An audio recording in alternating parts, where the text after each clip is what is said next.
Good morning, everybody. Welcome back. Thanks for following along. Okay, the day after the storm, you can see there's still a little snow around, but it's the sun is out for the second day in a row, and it's starting to melt even more. It's about 37 degrees outside, and I'm heading over to the greenhouse. Finally, we're able to start with our seedlings, and wifey is taking care of that. So let's go see what she's up to.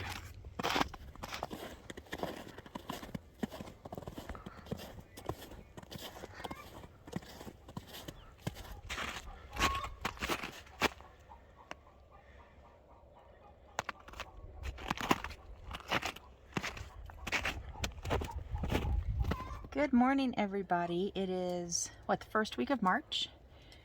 And even though there's snow on the ground, I am trying to start some seedlings. And I'm doing it a little different just because I know that I have a tendency to kill things. If you look, these over here are done. The ones in my raised bed thing here are done. But these are all old egg crates, egg cartons.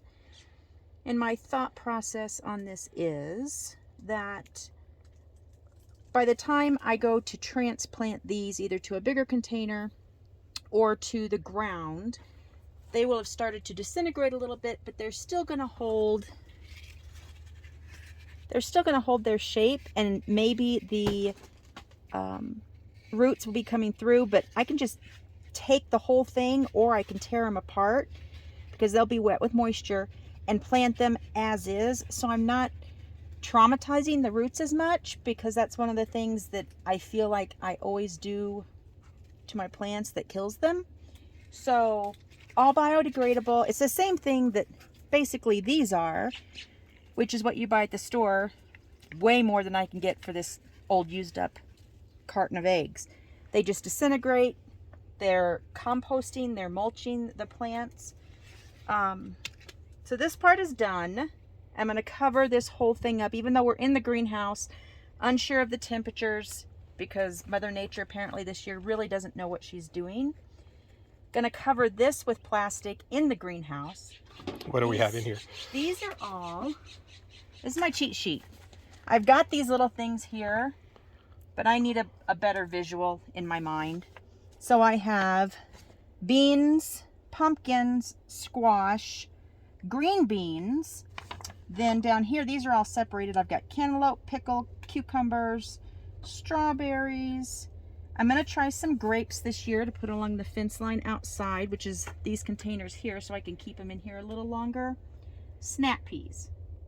So these are all my fruits and veggies for now, minus tomatoes and corn.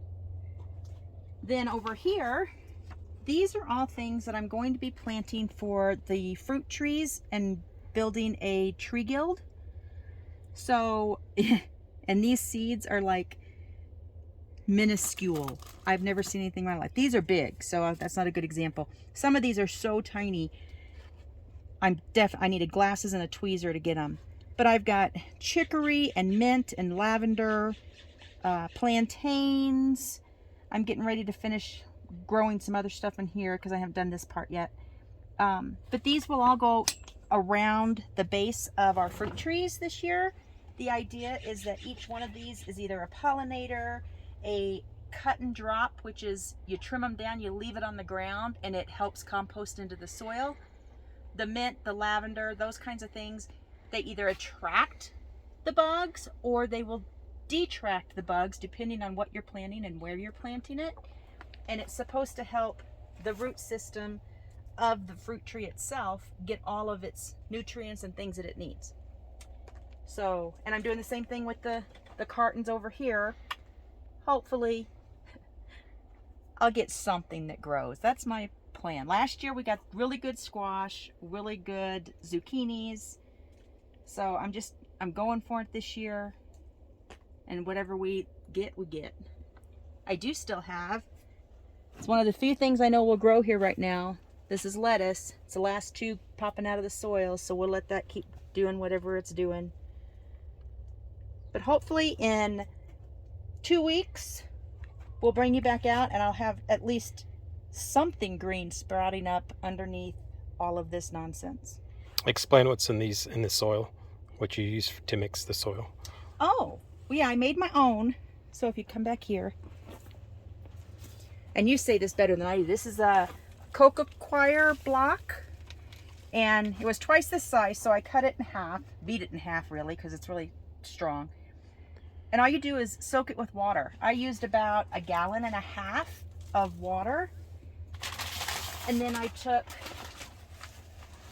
it in here, soak it in the water, and it turns into this. And it's real light, real fine. The seedlings get nutrition out of all of this goodness, but they also, it's light enough that it holds the moisture, but it doesn't weight them down. And then after that was all done, I just saw a whole bunch in here that What's the white? I didn't mix up very well. But anyway, so the white is the perlite. And all it really is, and this one's got, it's the Miracle Grow, so I don't know if it's got the plant food in it or not. I'm guessing it probably does. It loosens the soil, or it keeps it loose so the water drains better. It's kind of like an aerator. But I saw it on YouTube, and the perlite and the coir cost me, I think, 20 bucks total for everything. And I got a couple bags of the perlite, as opposed to these bags back here, which are for the garden that goes outside when everything goes to transplant outside.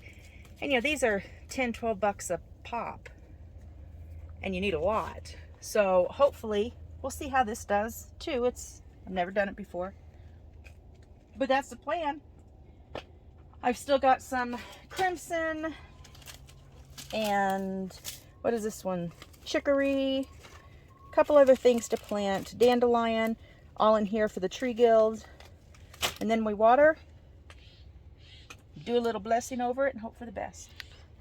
What's the temperature difference inside versus outside right now, do you think? I don't know. It's pretty warm. The thermometer in here broke, but I'm hot. I took my coat off. So outside I think is what, 40 degrees? It's probably a good 60 right down here. I'm warm. So, but again, this has its own plastic covering. I'm going to put a plastic sheet over this. This is what we used for the walls this year. So I'll cut some of this off, lay it over the top.